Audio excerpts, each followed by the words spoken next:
Estamos en esta alegría de esta gran fiesta de la Santísima Virgen María, la Inmaculada Concepción, una fiesta que sabemos se celebra a lo grande en todo el mundo por el sentido y significado que tiene este privilegio de la Santísima Virgen María. Ser Inmaculada es un privilegio que Dios le ha concedido a la Virgen. Vamos a tratar, en primer lugar, de entender el sentido, ¿sí?, de esta fiesta que celebramos a la Virgen, de este privilegio. Podemos decir que con la Inmaculada Concepción celebramos la redención, la salvación. Esta es una fiesta que proclama sobre todo el poder de la redención, lo que Dios puede hacer,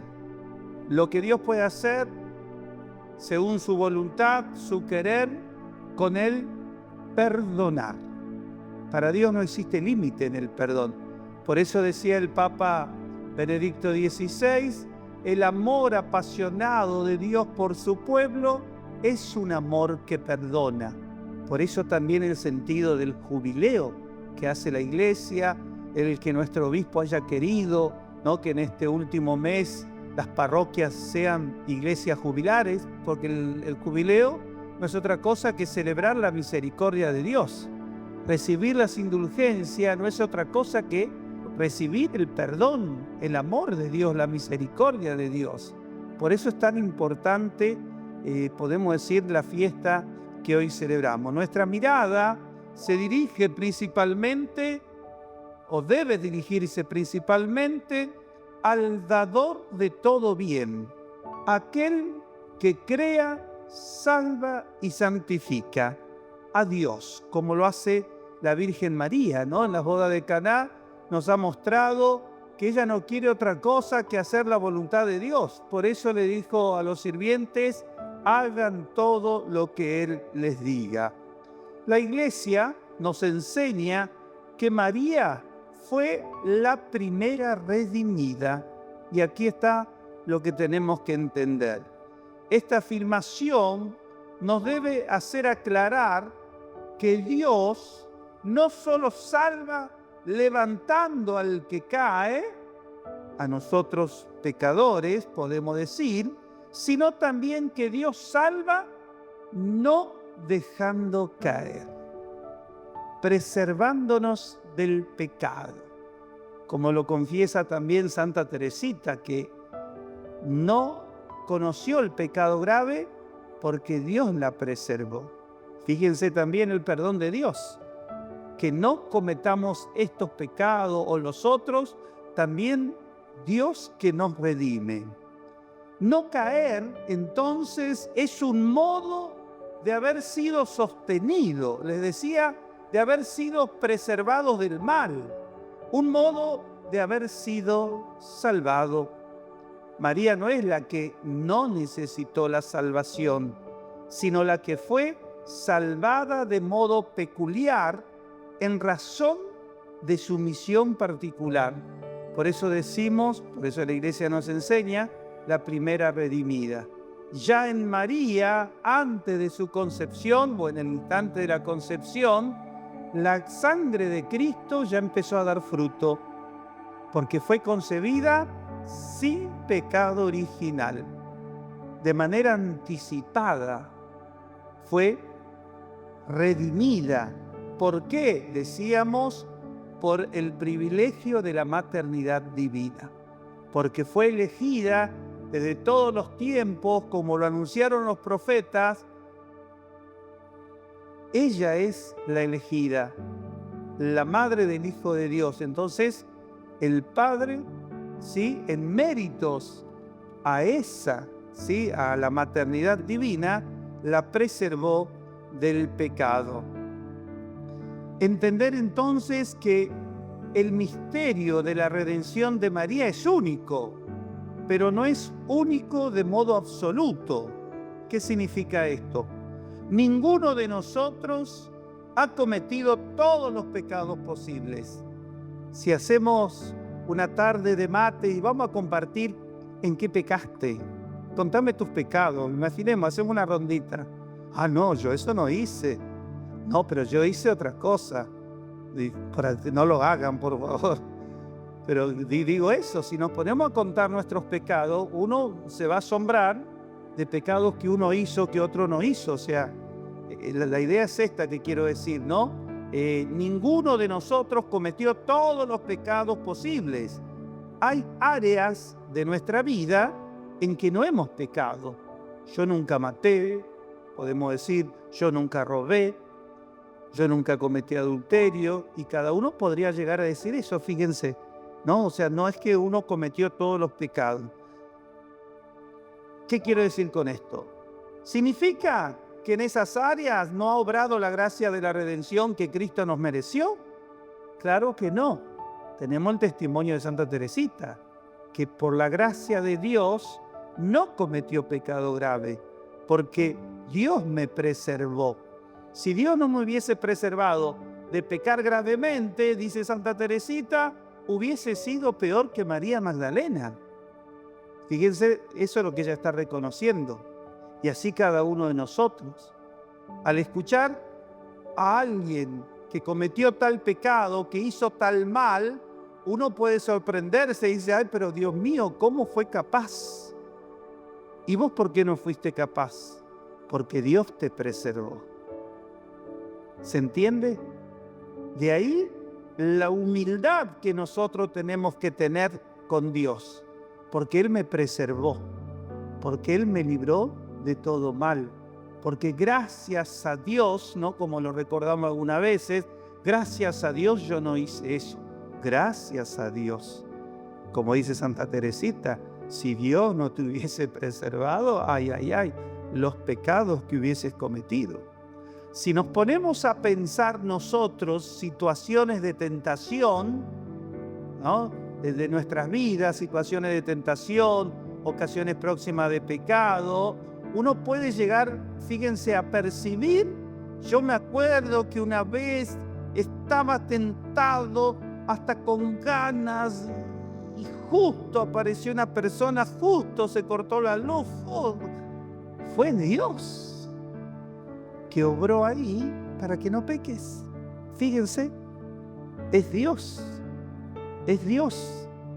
Entonces, la humildad que tenemos que tener, digo esto, ¿no? Para no juzgar al prójimo, para no juzgar al que ha hecho cosas que yo nunca hice, aunque sean cosas gravísimas, porque Dios me preservó. Es eso lo que nosotros tenemos que entender. Este argumento entonces nos ayuda a entender que ser salvado no implica haber pecado o haber estado bajo el poder del pecado.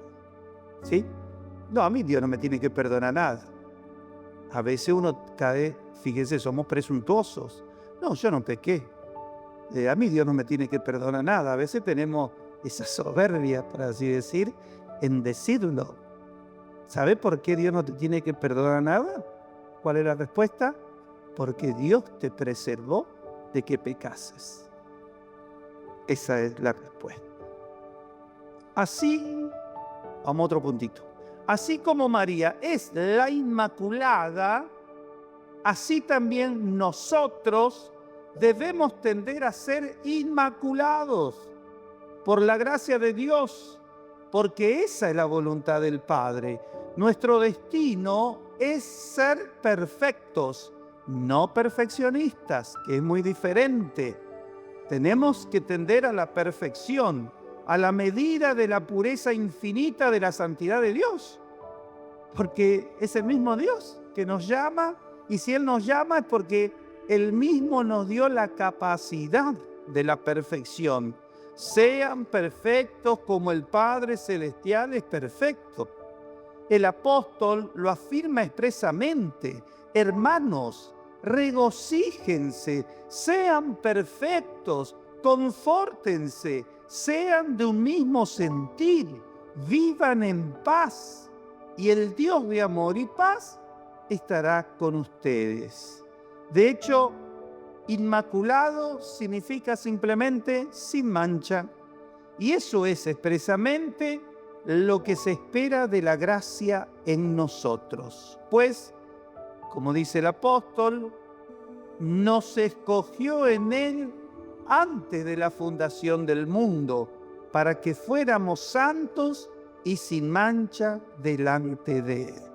La misma gracia y el mismo Espíritu que hicieron a la Inmaculada nos quieren y pueden hacer inmaculados a nosotros. Donde abundó el pecado, dice el apóstol, sobreabundó la gracia de Dios. Por eso que uno, ¿no?, cuando uno, por así decir, se compara, por más me siento indigno, sucio, porque cometí estos pecados, aquellos pecados, pero me encuentro con Dios, como hizo la Magdalena. Se encontró con Jesús, con el amor, con la misericordia, con el perdón, con la gracia. Y no es la prostituta María Magdalena, es Santa María Magdalena, lo que puede la gracia de Dios. Y eso podemos encontrar en la vida de cuántos santos. Les comentaba la historia de aquel francés que mató a un policía, que fue preso, fue bautizado, había hecho su comunión, lo abandonó a Dios y en la cárcel se convierte, vuelve al Señor y hace como un descubrimiento, ¿no?, delante de lo que conversa con el sacerdote y dice: entonces yo puedo ser santo si me arrepiento, redimiéndome. Al punto tal, ¿se acuerdan?, que este hombre, en ese proceso de conversión, de amor a Dios, termina la carta que le hace a su hija diciendo: te dejo porque dentro de 5 horas veré a Jesús. Le iba a caer la guillotina, pero él tenía el convencimiento. Y él mismo había escrito, dice, pues, seguramente que si no me hubiese sucedido eso, hoy no estaría con Jesús. Para tener en cuenta, nadie piense que no merece ser perdonado, porque Jesús derramó la sangre por cada uno de nosotros. El apóstol dice que la sangre de Cristo derramada no sea infructuosa en tu vida. Y para que sea fructuosa en tu vida, depende de vos, depende de cada uno de ustedes. ¿Querés que la sangre de Cristo produzca fruto en tu vida? Depende de vos. Dios ya obró en la cruz, ya nos salvó. Ya somos victoriosos en Cristo. La salvación ya fue hecha. Depende de cada uno de nosotros. En la proclamación de la Inmaculada Concepción, brilló de modo particular el papel de lo que se dice en latín sensus fidelium, el sentido y sentir de los fieles, porque la Iglesia escucha la voz del pueblo fiel. Dios quiso que la sencillez del alma de María fuera connatural al alma de los simples. De ellos podemos y debemos aprender el cariño espontáneo, sincero y fiel a la Madre de Dios.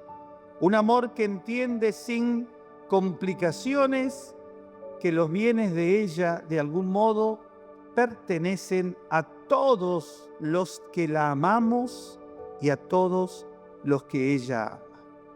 En la carta a los Efesios leemos: Cristo amó a la Iglesia y se dio a sí mismo por ella para santificarla, habiéndola purificado por el lavamiento del agua con la palabra, a fin de presentársela a sí mismo, una Iglesia en toda su gloria, sin que tenga mancha ni arruga ni cosa semejante, sino que fuera santa e inmaculada.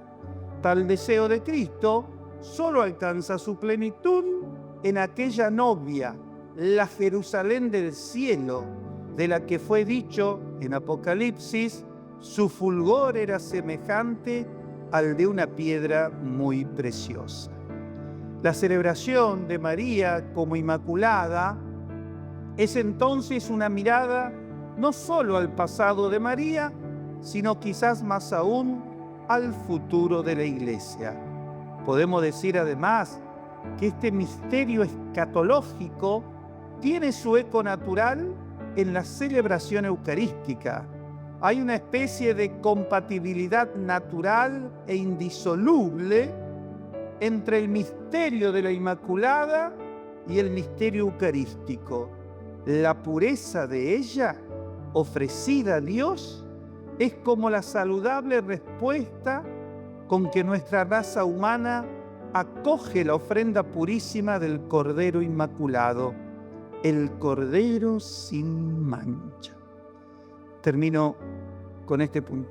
No quiero dejar pasar lo que escuchamos en la primera lectura del libro del Génesis, para que nos aferremos cada vez más a la Santísima Virgen María.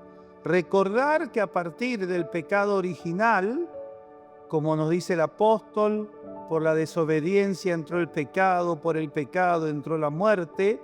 Recordar que a partir del pecado original comienza la enemistad perpetua entre el demonio y la mujer, María, entre la descendencia del demonio y la descendencia de la Virgen.